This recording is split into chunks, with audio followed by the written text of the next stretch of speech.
Content presented in Cheshire Corners is for educational and informational purposes only. Please consult a legal professional if you have any questions or concerns about the content of this disclaimer, this series, or the legal implications surrounding psychedelic substances in your jurisdiction.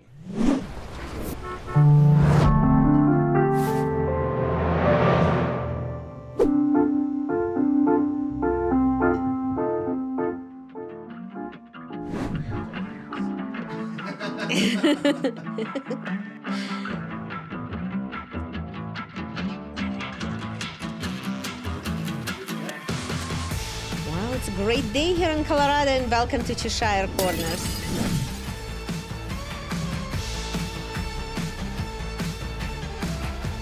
My name is Rita, Tsalyuk, and let's trip together through the looking glass. We have great guests in our studio. We're trying to figure out what psychedelics can do to the world.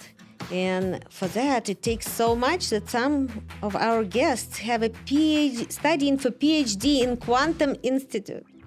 We have here with us Dana Tsyconyea Starbyrd. Did I butcher your name? It's pretty close. Tsyconyea.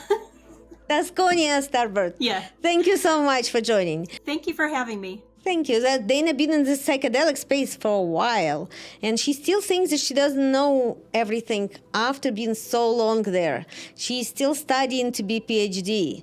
So it just tells you how much there is to learn and how good to have people on board who are still thinking that they need to learn things.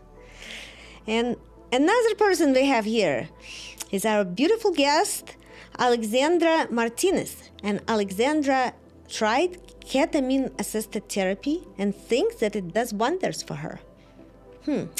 Let's hear from them, and let's try to look through the looking glass and see what's out there, what we can see. So, Dana, start with that. So tell me how you decide to treat people with ketamine-assisted therapy. You've been doing psychedelic therapy before. What you see, where you see the difference, where you see positive, negatives, anything you want to tell us. Well, I've been in the field since about 2013, doing lots of different studying of the different types of medicines. I think each one has a very special place.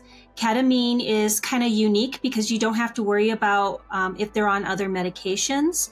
And it's also more of a shorter duration. So it's a good medicine to get their feet wet and start to explore the subconscious realm. So you know how psilocybin works, and psilocybin going to be legal and allowed to be here in Colorado. Absolutely. So for those Coloradans who have chance to go to psilocybin route, some of them still might be taking a ketamine route. Why?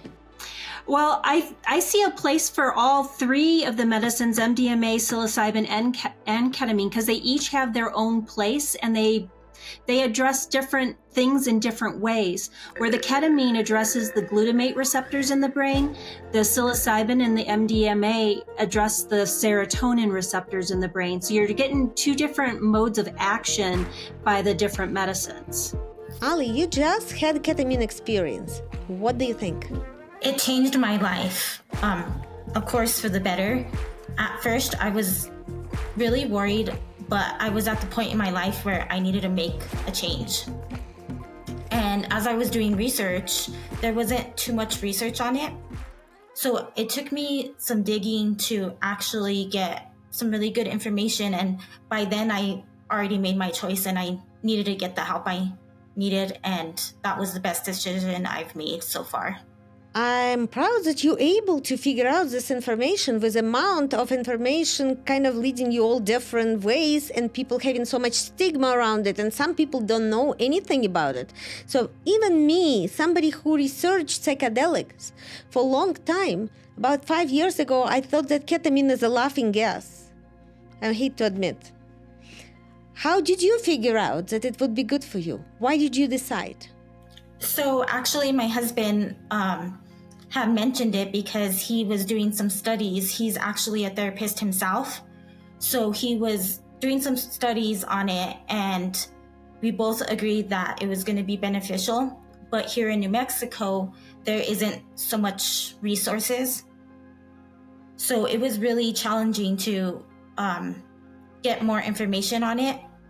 So we finally found a clinic, and I decided to make the choice. I was at a really bad spot in my life. I had a lot of changes going on the last 6 months, and it was a perfect timing to get it done. I've never done psychedelics before, so this was my first experience. And I did a total of 6 treatments so far. I did 2 a week, and I got all 6 done within the 2 weeks. And I am going to be doing my 7th one starting next week. So I'm going to do 1 or 2, between 1 and 3 treatments once a week for the next 3 weeks. So the first time you got there, was it scary? No, it wasn't scary. I think I just wanted the relief, or the possibility of relief. I was at a really bad point, really depressed, severe depressed. I had racing thoughts. I just was not at a good spot. Intrusive thoughts. It was just, I was looking for the relief. So when I got there, I wasn't scared. And I'm a very anxious person. I have really bad anxiety. And I just had a feeling that it was going to be okay. And I went in there knowing that I was going to be okay. And the experience was, I was definitely okay, even better. How would you say the preparation before going in helped you to not be anxious?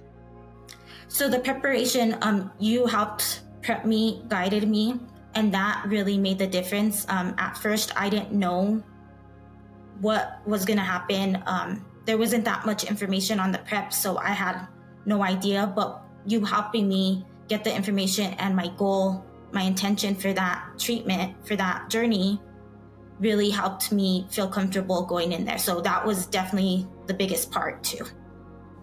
Okay, so let me ask, you went to Dana to help you with preparation, right? You asked Dana to help you? Yes, so preparation and then afterwards too. The integration. Got you, integration, right? Mm-hmm. But so you went for preparation to Dana. How long did she take to prepare you for the journey? Well, the night before my journey, it took about 2 hours, and we just went over my history and kind of did like an intake and why I was seeking ketamine and my symptoms and my goals for treatment. And we went over everything. And then the next day was my first treatment. And we spent about 30 minutes beforehand going over my intentions and what to expect and my goals for the journey. And we just kind of prepped me for the journey. What kind of intentions Dana suggested you to have? Or you just told that you how did it go? Did you tell Dana your intentions, or she kind of lead you to something? It was a team effort. At first, I didn't know. Before ketamine, I was really depressed. I was diagnosed with BPD, OCD, anxiety. I didn't know myself at all. So knowing exactly what I wanted I had no idea, to tell you the truth. So listing the 2 hours beforehand, going over all my symptoms, kind of gave us a better idea of my intentions. And Dana, I want to ask you, what kind of idea you gave to Ali? What did you tell her that would make the settings better for her and how you set her mind? Well, I think a lot of it was really looking at where she wanted to be in her life from where she was now and what she wanted the outcome to be. And so in our conversation and talking about things, she would say some things that would stick out. And so then we would kind of delve a little bit deeper into those and kind of hone in until something sounded like it was the right intention for her, and she would agree. And that's kind of how we got there. But it was this joint conversation of really kind of exploring what was there, the things that she had issues with in her life, and the issues that she wanted to tackle going into the ketamine. And probably some positive set, right? Like Absolutely. I mean, one of the biggest one too is like, I told her, make sure that, you don't get in arguments with anybody before going in. Stay out, don't talk about your experience to people yet, because this is going to be your experience and other people aren't going to understand it.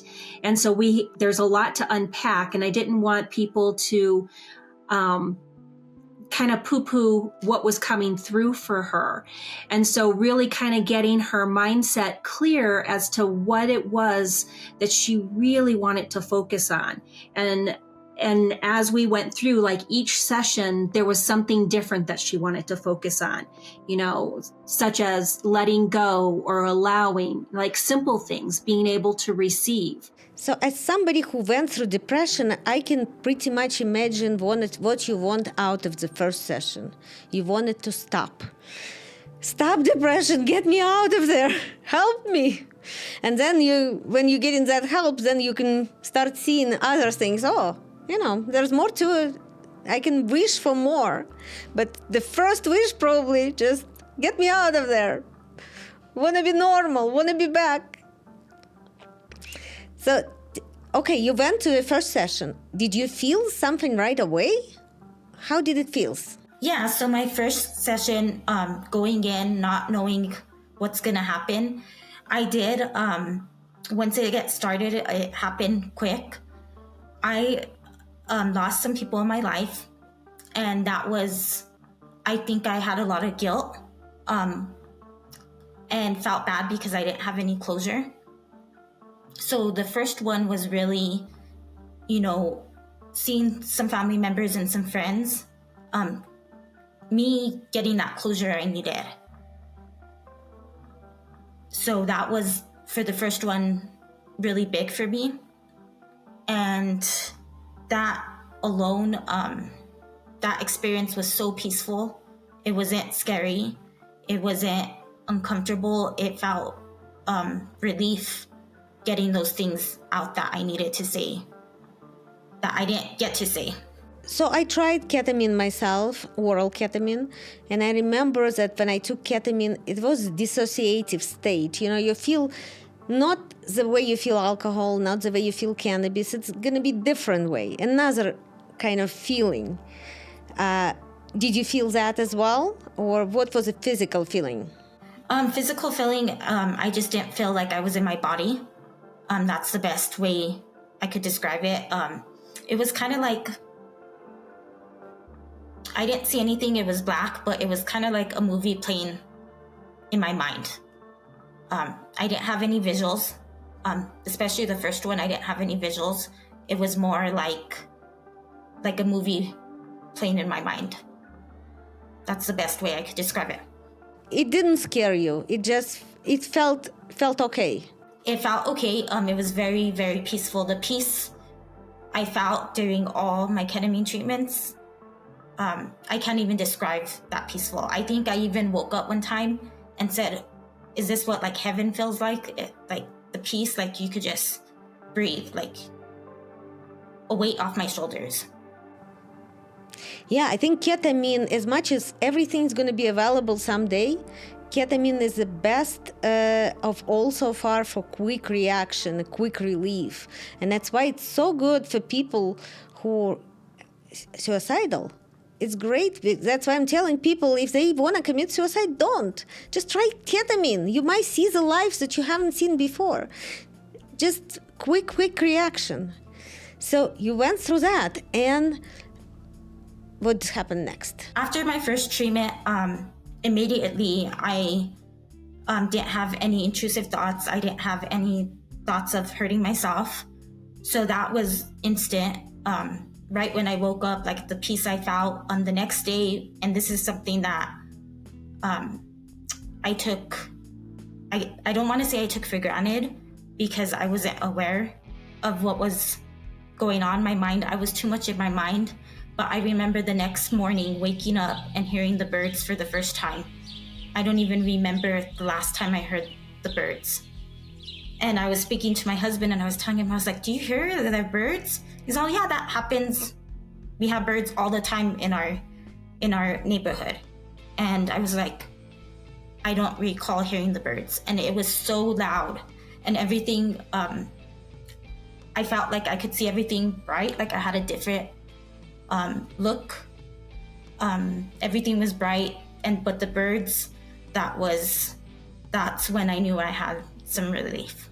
Very cool. And everybody's about ketamine saying that we have 72 hours of neuroplasticity window. Did you feel that neuroplasticity? Yeah, I definitely did. How can you describe that? It was like I was learning something new. It was very like unfamiliar. I think because I never experienced some of these feelings before, and it was just, everything happened so fast within this whole treatment. When I was on antidepressants and some other medication, it takes so long to work that I did get some relief, but it wasn't as fast. I did my treatment at 3 o'clock, my journey at 3 o'clock. I was so tired. I got home, I had to take a nap, and basically throughout the night, I was just relaxing, and I didn't watch TV, nothing like that. So when I woke up in the morning and the first thing hearing the birds was strange, I should say, different. Yeah, so you can start seeing the same things that you haven't seen before. Like for me, as not an English speaker person, English is a foreign language to me still. If somebody says word for me that I never heard before, I'm like, oh my God, it's interesting word. And then suddenly I hear it in every sentence. I guess everybody's using it, but I never heard before. So this is what you're describing about birds. They were always there, but you haven't heard them. Yeah. And this I think to me, that you realize that's kind of called integration. You're integrating your experience in your life, but then I'm sure you call Dana. Yeah, so we meet around a couple hours after my journey. And that experience, I think that's what ties in everything. Because if I wouldn't have these journey sessions and this help, this teamwork between her and I, kind of going over what happened and putting it together, clicking the puzzle pieces together. Like, this is why you saw that, and it's the universe, or just kind of clicking everything together. And I'm going to talk about my second journey, because that was one of the ones that really, I felt that clicked for both of us. And after talking to her after the second journey, really put it all together. So my second journey was, I experienced my death and my birth. So it started off with a death, and I had really bad negative thoughts about myself, and really low self-esteem, and I was lacking a lot of confidence. And when people gave me compliments, I didn't know how to receive them. I would just say, they're being nice. But in reality, I wouldn't tell someone just to be nice. So why am I thinking that they're just being nice? I wasn't able to receive any compliments. So when I witnessed my death, it was the whole process. It was a viewing. We were at the church. I was at the burial, and everyone around me was telling me how much they loved me. And it felt like they really loved me. And what was strange, and I was actually looking at my notes, it was people, I didn't know some of the people, and some I did, but it was none of my family members or the people that I know truly love me. It was random people and some people that I hadn't seen in years. But that was not scary at all. I thought once I started experiencing that, I thought I was gonna panic a little bit, but it was so peaceful. Even waking up, I wasn't scared. And at the end of the journey, once I went through my whole death, I experienced my birth. It was like my mom was having me and it was like I was like a baby. So I consider it like my rebirth. Did you ever heard the phrase, if you die when you're alive, you don't die when you die? This is in the book of The Immortality Key.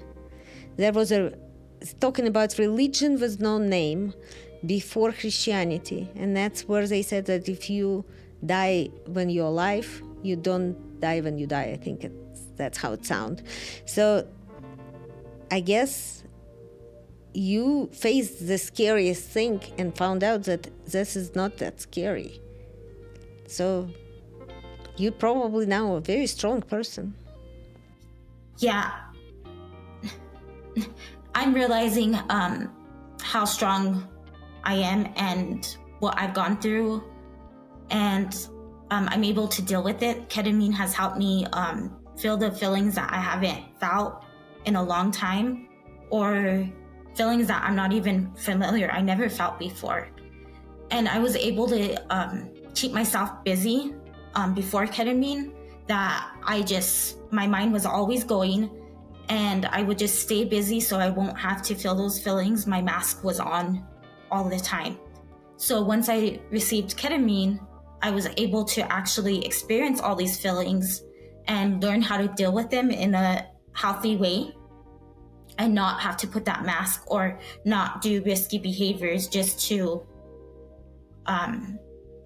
get some kind of feeling and mask what I was actually feeling.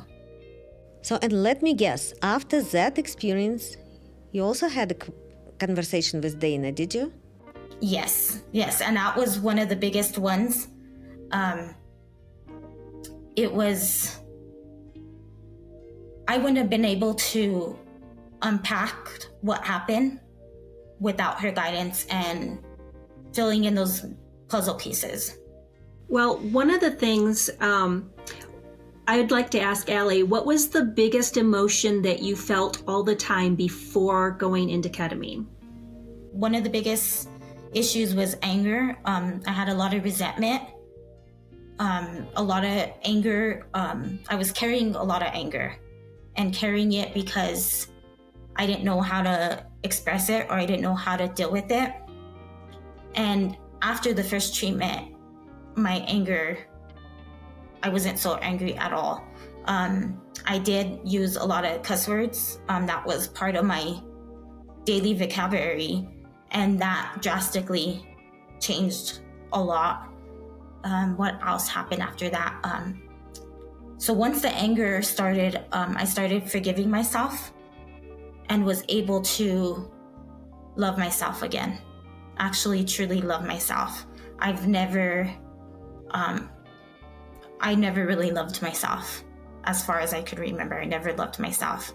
And this is something I knew I knew I had to love myself, but actually getting to a place that made that possible in such a fast time, it felt really good. And one of the things I couldn't do before ketamine was look in the mirror. Yes, I was looking in the mirror to get ready, but truly look in the mirror, I would just look just to do my hair or put on makeup, and that's it. I never really truly looked in the mirror. And after my second treatment, between my second and third journey, I was able to look in the mirror for the first time and truly see myself for what I am. And then I started thinking, oh wow, they do think I'm beautiful. My husband does think I'm beautiful. And actually, I felt and I knew I was beautiful. We also talked about how that might have been like parts of yourself dying, the negative aspects and the parts that the anger in the death scene that you were doing, and then the rebirth and reconnecting with your inner child and your inner teenager. So one of the things that we were really talking about is experiencing emotions, because she was so numb and so shut down, but yet anger seemed to be the most prominent emotion that she was feeling, and reacting rather than responding to situations. And so we talked about how possibly the death scene could relate to those parts of herself dying away, so this new part of her could come forward and be reborn.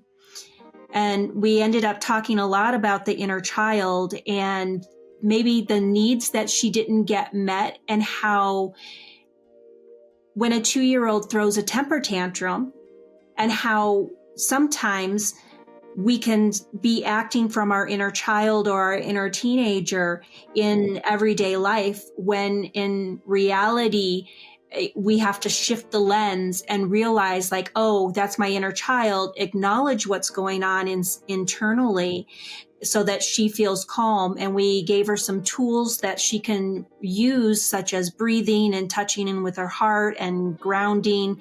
And so feeling herself in this reality, and then looking at the reasons why she may be reacting. But I was so proud of her, because she was, as she put it, tested in certain situations, and she was able to handle them and respond differently rather than reacting the way she used to. So that was huge for her. It's great. And it was only second treatment. So now you're up to treatment number 6. So from treatment 3 and 4, especially my third treatment, that's when we started discovering my inner child. And that was definitely an experience. I've never really met her, the true inner child. And the most important thing was making her feel safe and valued and wanted, and knowing and letting her know that she's okay. And she doesn't have to throw these tantrums anymore. And then I started experiencing my teenager years, probably around the 4th treatment. And then the 5th treatment was really, really big, because I think I was still holding a little bit of resentment and holding on to some things that I needed to let go and lose some control. I always felt that I had to control everything. So the 5th treatment, I was focusing on letting go. And that one, I definitely let go. And that, I saw myself like an angel and flying, swimming, going against the waves. And that was the first time that I felt like I wasn't holding on to so much anger. And I felt like I had to let go, and I had to forgive myself too. And once I did that, and once I got out of that journey, it was definitely a relief. Long time ago, I purchased a board for myself where you can paint with water, and it just says the art of letting things go. When the water, you just put so much on it and it looks beautiful, and then it goes. I love that board. I definitely felt like I let go of a lot of my anger, my resentment, and with letting it go, I did forgive myself for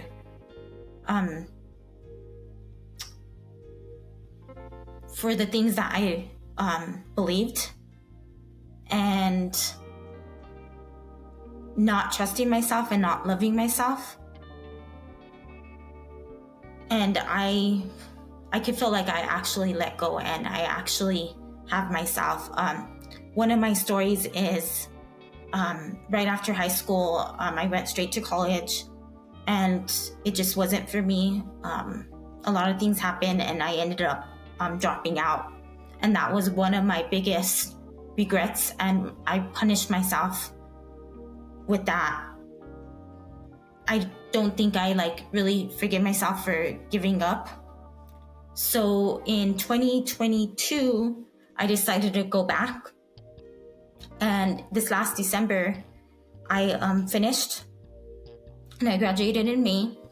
And I felt like I worked and I wanted this so much, and I worked so hard for it that I didn't even appreciate it. I wasn't in the moment.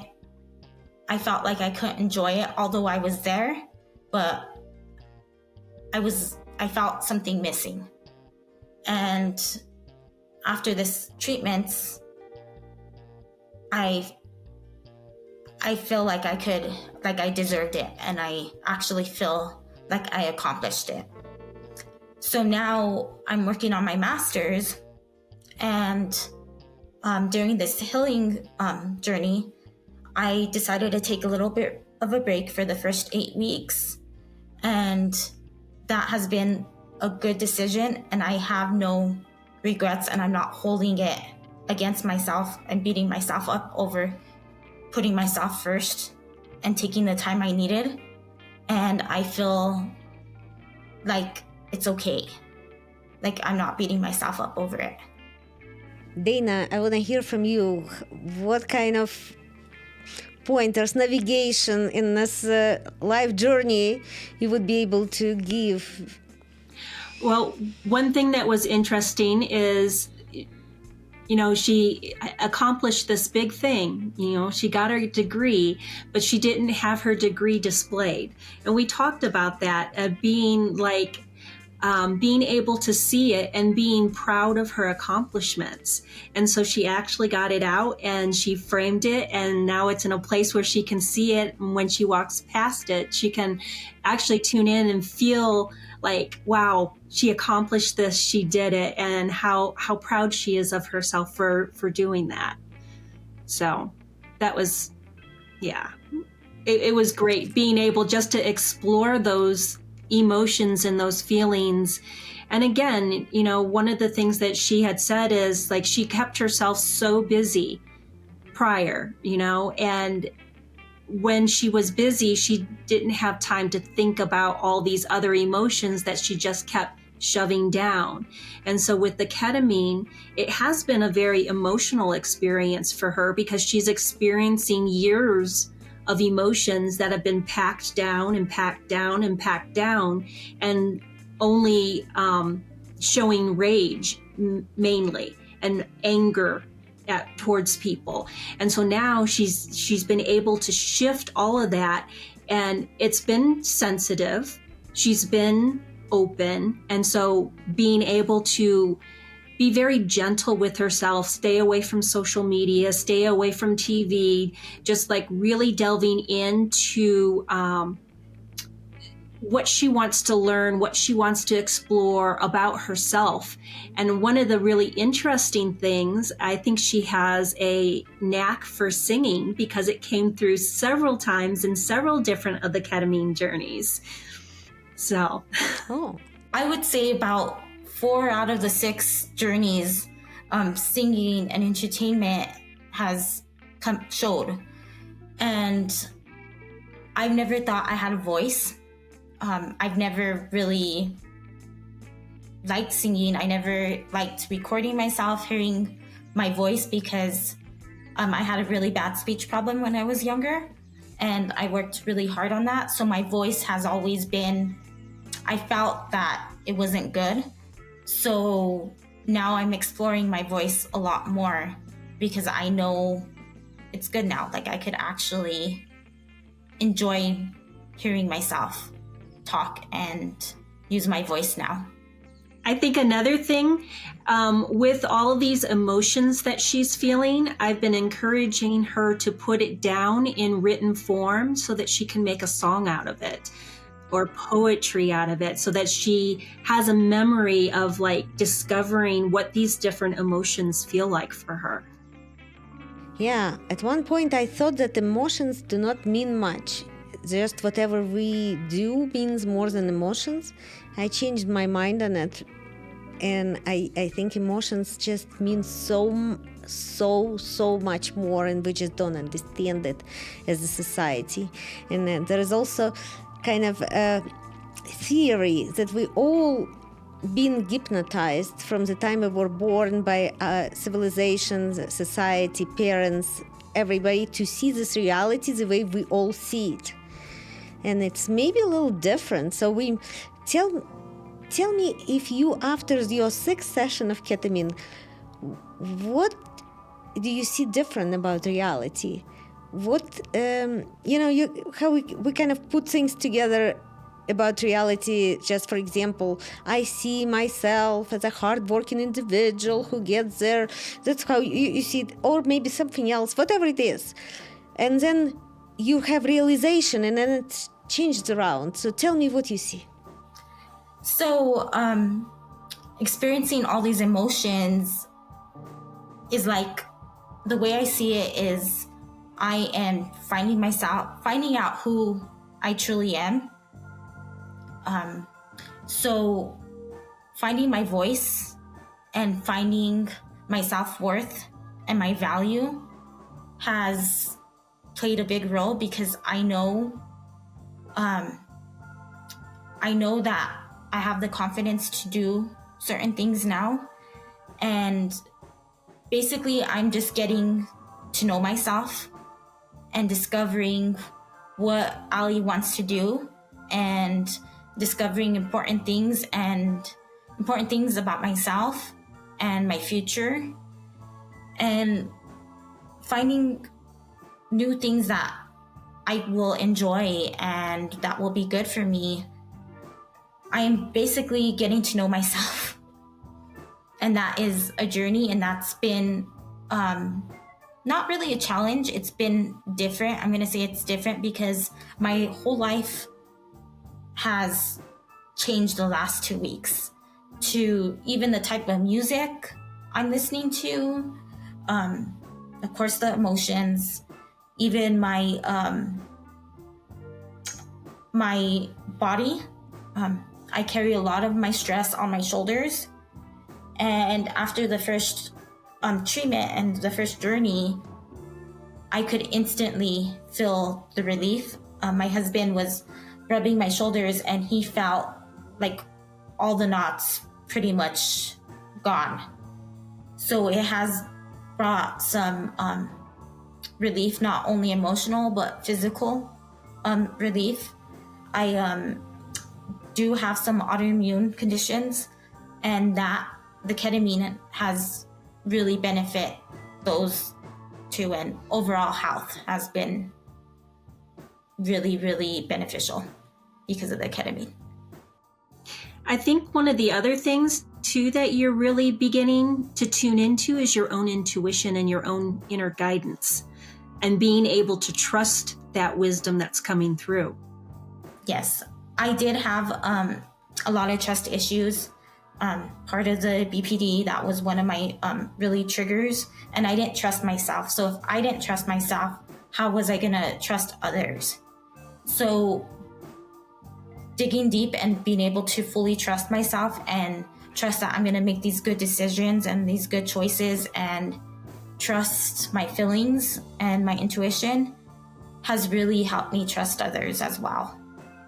Yeah, and I think another part of anxiety is being able to trust the world, being able to trust that tomorrow is going to be a good day, because we don't know. But if we trust that tomorrow is going to be okay and we're going to be fine, that helps us, our anxiety going down. But we have to learn how to get that trust. And when Alice was traveling in Wonderland, it doesn't mean that she took all the right doors. She's just taken a door and another door open. And another door open. So if you making the wrong choice, maybe no big deal. Maybe just forget yourself. It's just still a journey. Another door gonna open up. Just keep going. I think another thing too, Ali, that you had said is that your husband has really noticed big changes in you. I started noticing some difference, but then I started thinking, like, is it me? Is it my mind thinking that I'm not noticing this difference. Like, you know, I'm going through all these emotions, so I am aware that I'm noticing this difference. But my husband automatically the next day started noticing all these additional changes that I'm making where I wasn't aware at first.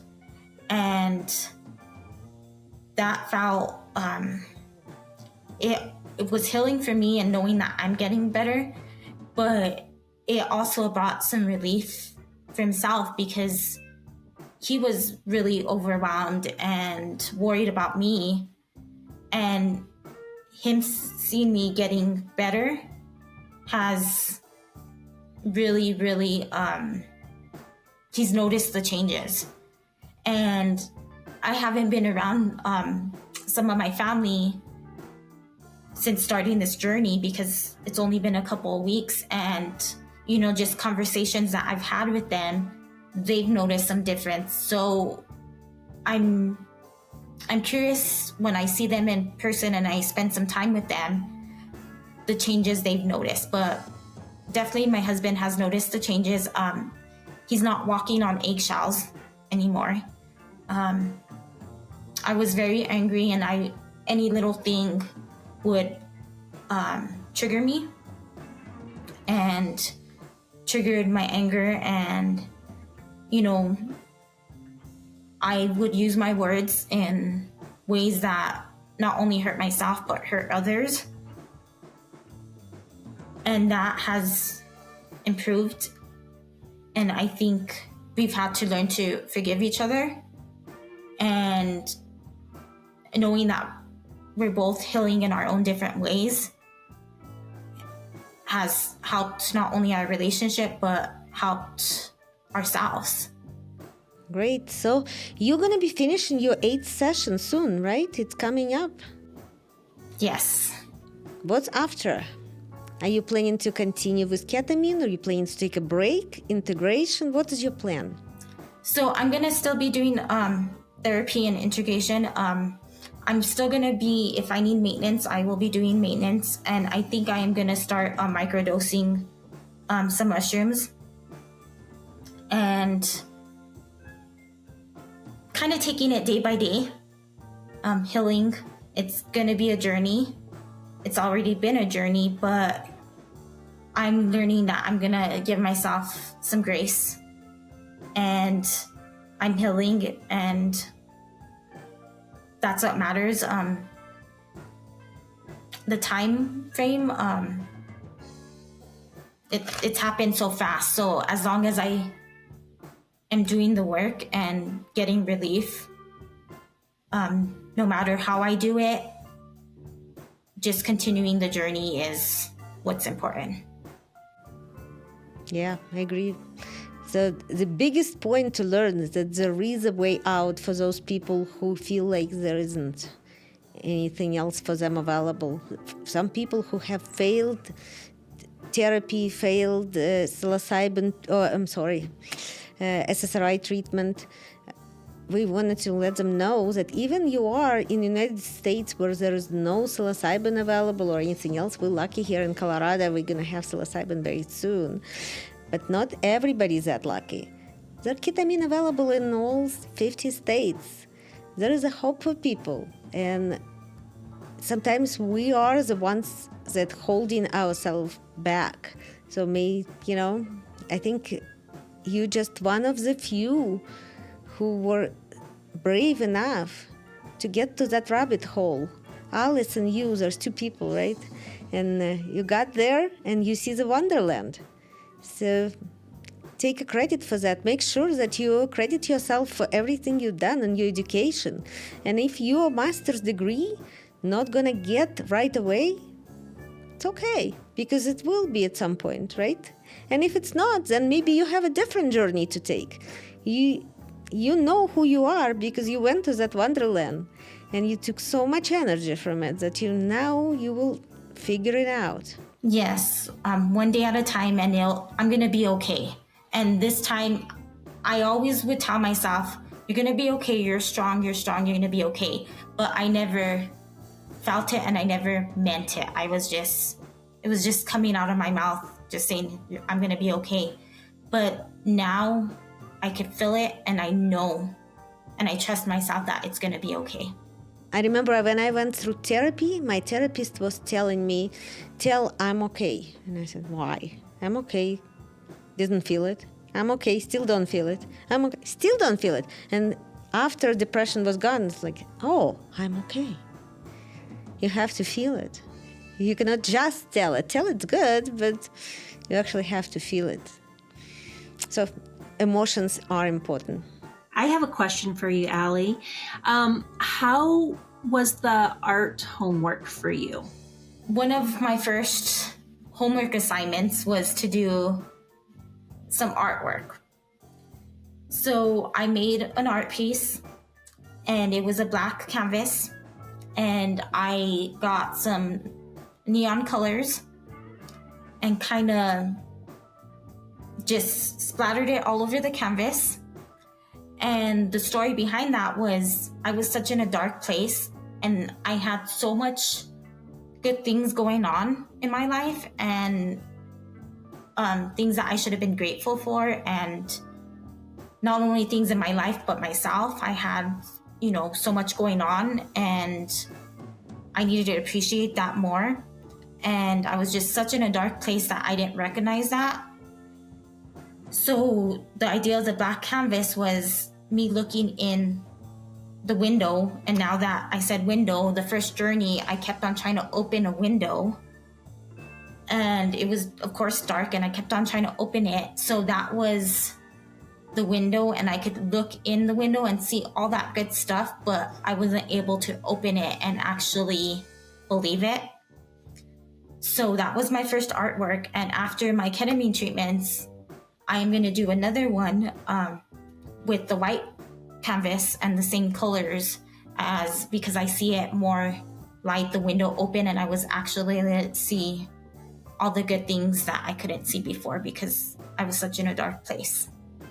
And you know how for integration people use a notepad a lot? I think framing those artworks would mean so much because a lot of things you cannot put in the notepads. Words are too small to have for those emotions. That's the thing I love about art therapy is like you're able to capture what words cannot capture. And then the meaning making that comes from what you've expressed, even if it's, it doesn't have to look like a picture. It can be abstract and you still get all this meaning from it that otherwise the words just wouldn't have captured it and the realization of what you went through.